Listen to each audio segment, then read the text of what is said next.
Hey guys, welcome to my channel. So this is my first official video that I'm posting on here. I'm really excited about, a little bit nervous, and I thought it'd be fun to do the first video on how I started a business at age 19, and I was still a college kid when this began. I'm 25 right now, in case you were wondering. I know I look and sound really young. I don't know, I got a squeaky voice. It's just how I was made into this world. Anyways, so I thought I would do like kind of a story time with how I started the business, and then also a little bit of like a tip reel for you guys to like get started if you're interested in starting a business, or maybe you already have a business. So I'll just jump in at that cue. And I haven't even mentioned what the heck I do, which is I have a jewelry business. So the jewelry you see me wearing is all jewelry that I design and I sell online. My business is completely virtual, so meaning it's all e-commerce, online based, with my own website. But I'm going to rewind and take us back to a time when my company didn't exist. And for those of you guys who are wondering, the name is Bohindi Street. But I'm Brianna. My name is Brianna. Some people think I'm Bohindi. Bohindi is the company. So anyways, if you can hang tight for my rambling, I'm a very scattered person, so hopefully this makes sense. So I started my business after my freshman year in college at age 19, and it was out of my little dorm room in Florida State University, and I actually had no idea of how to make jewelry. I just was studying fashion at the time, and I knew like I wanted to create what I wasn't seeing, and my style has always been like very like particular in a sense. Like I've always been drawn to like bohemian, ethereal sense of things, with like a whimsical flair. So that's what I knew I wanted my jewelry to embody, and I decided to open an Etsy shop and test things out. I'm a very much like idea person. Like if an idea pops in my head, I just want to execute it. I'm like, let's do it. Like, this sounds fun. This sounds like, I get very hype about it. So that's how I felt about the jewelry business. And I remember I spent like a month doing research, like just trying to figure out, well, first I had to teach myself how to make jewelry. Second, I had to find like material vendors, like really like define what style I was going to go for. And at the time I didn't know exactly like, okay, like now I do lots of moons and stars, but at the time I was just dabbling. So I kind of started with the crystal direction, and I was actually making bullet shell necklaces. So that was the first ever Bohindi Designs. It was a collection of a bunch of bullet shell necklaces with different colored crystals in it, and my first collection was like 10 pieces, and so that's how it began. And I started on Etsy, which I feel like is a great marketplace if you guys are first starting. Like, I don't know if some of you guys are wanting to start a business if you're watching this, or you already have a business and you're looking to like figure out how to grow it more. So I felt like Etsy was like a great starting point for me, especially since it has its built-in audience already. Like you can create listings after doing like your product photography and everything like that, and then post it out there, and then people can discover you way easier than like if you built your own website. So that's how it all began, and then from there it was just kind of like my side hustle as still being a college student. So I would do like little market shows that they would have on campus, or like little pop-up events at club meetings, or just all kinds of stuff. And I had the Etsy page going.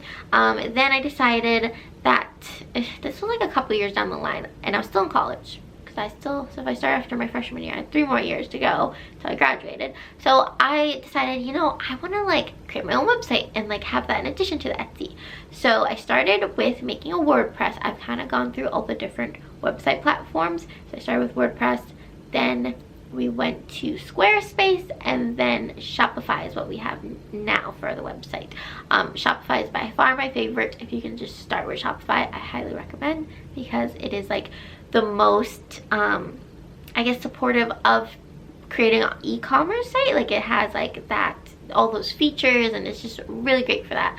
So anyways, I decided to build my own website and launch things on there, and I discovered that I really liked that you can customize your own experience for the customer. Like it wasn't just like you're in this giant marketplace being Etsy and people are like cross-shopping you, like, okay, like I just want the cheapest necklace. I don't care about like what photo shoots or their branding or anything like that. Like I just want the cheapest, or like whatever it might have been. So I was like, oh, like I'm adding extra value. Like I want to be able to create this like whole cool shopping experience. So I started pushing everything to my own website instead.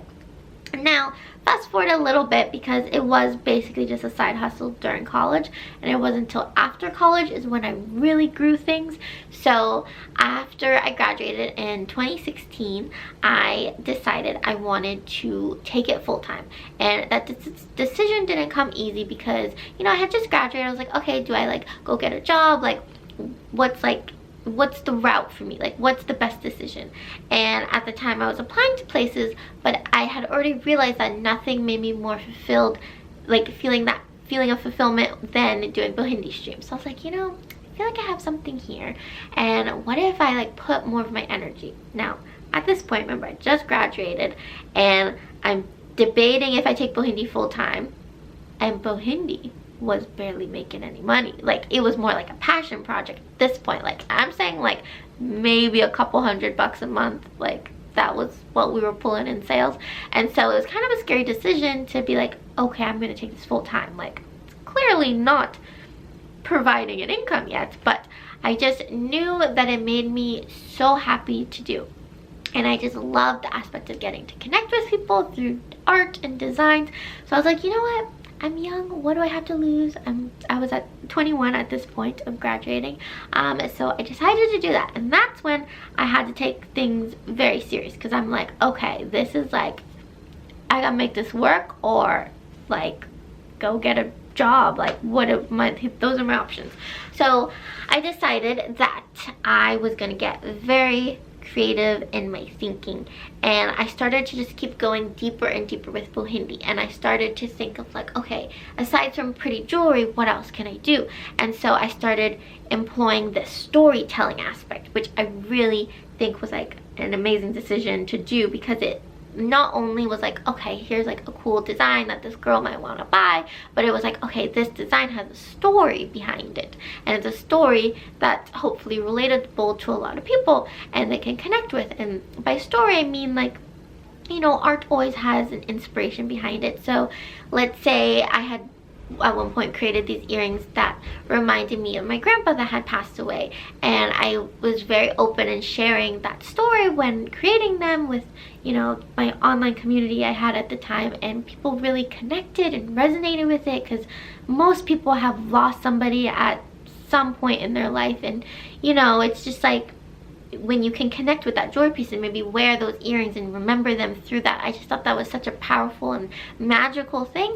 So I really started doing a lot of storytelling with my jewelry, and to take the business from like, okay, we're only making a couple $100 a month, to like, okay, we're making like something going, like maybe $1,000 a month. From that point to that point, I tested out influencer marketing. Remember, this is 2016, so influencer marketing is not really like a big thing. For those of you guys who don't know what that is, it's when you like collaborate with bloggers and they post your stuff to their audience, and it drives traffic to hopefully your website as well. So I decided to test that out, and I worked with a few influencers by just sending free gifts in exchange, because again, like a small business, I didn't have a marketing budget. I don't even know what that was. So the bloggers I worked with were so sweet and supportive, like Annie Terasova and Orion Carlotto. Like these girls were so sweet and just so plugged into the vision of Bhindi that they're like, yeah, of course, like I would love to like collaborate with you. And that's what like really started to like grow the company in terms of like driving traffic and actually like making more sales revenue. So then from that point, we were doing that, and then I was doing like more real world shows. So I was doing stuff like not just college marketplace shows, which is also very awesome, but I was starting to do like Bonnaroo Music Festival. I was doing tons of like Miami festivals, because by the way, I live in Florida, and Tampa markets, like all over the place. I was traveling like almost every weekend, going to these shows and then trying to get online to work. And I was working like 12+ hour days just trying to like figure things out, and at the same time like barely making any money. So it took a lot of perseverance to like put all of that like work into, and then just hope like something was gonna happen out of it.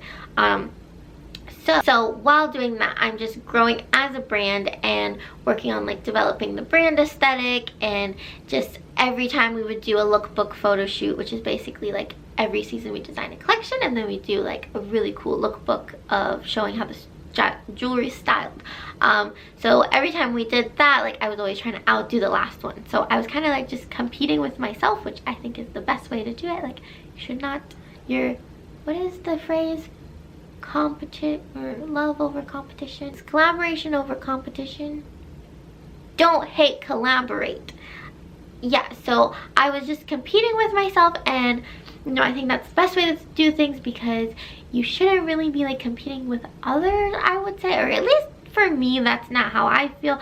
I like the more the phrase like don't hate, collaborate. Like I think we should be, there's a room for everybody, so supporting each other and building each other up, I think that's the way to go. But I'm very competitive with myself. So as I'm using social media to promote, and then also going to shows, like I'm just like going all over the place, like trying everything I can, and the company's starting to really grow at this point. I'm like, okay, I've gone from like a couple hundred a month to like 1,000 a month to like now we're doing, or then we were doing like 3,000 a month. I'm like, oh, this is awesome. I'm making some income now. I mean, I was dumping everything back into the business, so I wasn't like taking that money and be like, oh, now I'm gonna go on a trip or vacation. No, I was like putting everything, and even through college I was putting everything back into the business, to be able to grow the business and be able to use that money to like design more elaborate collections, or like you need money to be able to like buy cool inventory to put stuff together. So that is definitely like what really helped grow the business as well. And then I was always about connecting with the customer and building this relationship with them. Something in the beginning of like taking it full time, I was trying to figure out like, okay, when I do a show, people are like all about the jewelry, like want to purchase it, like are so about the brand, but how do I translate that to online? And I remember my friend Becca actually told me like, Brie, it's your personality and like how friendly I was at shows and stuff. And I was like, okay, how do I convey that online?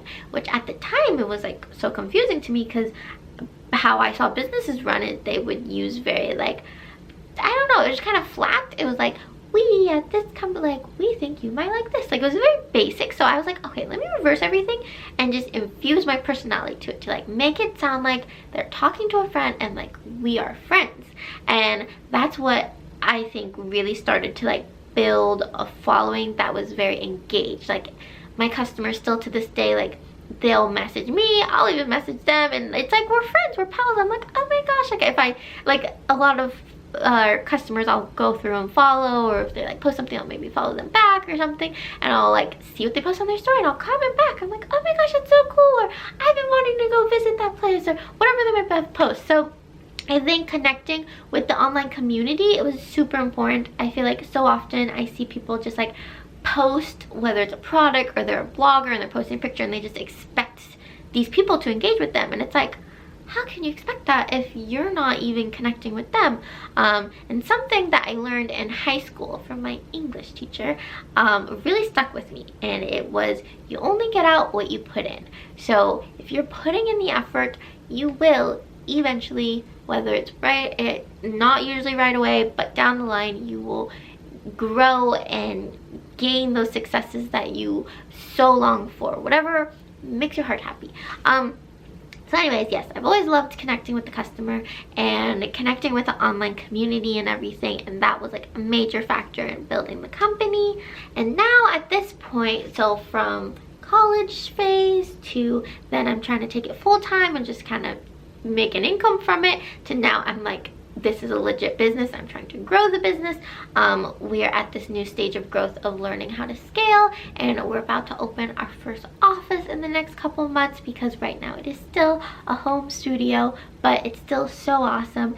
And something that has really attributed the growth from like taking it full time to now has been connecting and really building that community, B, making really like captivating content and cool jewelry designs, and like really understanding your customer and like learning what they like if they like this style of earring, whether it's simple or more intricate, like designing more of that for them, not like, oh, I'm gonna go left field and design like neon stuff when they like pastels, like, you know.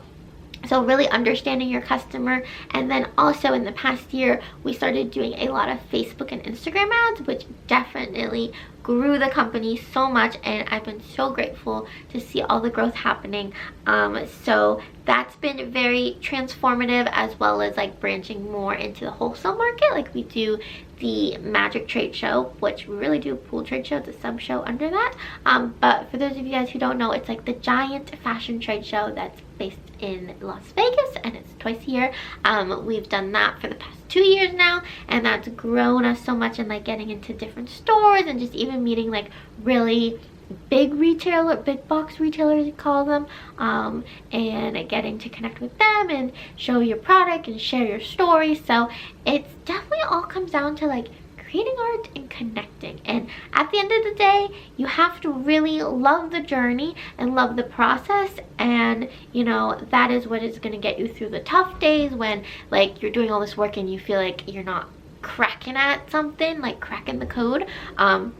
Just really loving the process and having a passion behind what you're doing, whether like you're passionate about the product, you're passionate about a process in the business, or whatever it might be. I know that's super important. So that's kind of like a quick spiel of kind of how I started Bohindi Stream and where it's kind of at now. I know it wasn't super detailed. I didn't want to make like an hour-long video here, but I wanted to give you guys at least a brief overview of everything and kind of also introduce you to my channel. So since this is the first official video, I just want to let you know like what the channel is going to be about. So I definitely want to post like more like business tips, business advice stuff, and like life of self-employed artist essentially, and different things like that, very vlog style stuff. And I also want to post like artistic cinematography type of pieces, such as, you know, unique process of creation, like how this design goes from conception to like a real life product,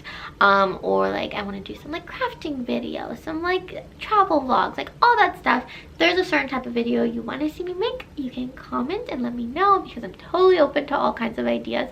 I just want to like connect on a different community aside from just our Instagram, and that is why I'm here with our new YouTube channel. So I hope you guys enjoyed this video. Thank you so much for watching. If you made it to this point and actually watched the whole thing, hopefully, I hope so, make sure and like and subscribe. I really wanted to say that because that's like what all the YouTubers say, right? So like and subscribe. Let me know what you think. I'm planning to post a new video every week. So thank you so much for watching, and I hope you enjoy it, and I will catch you on the flip side. Bye.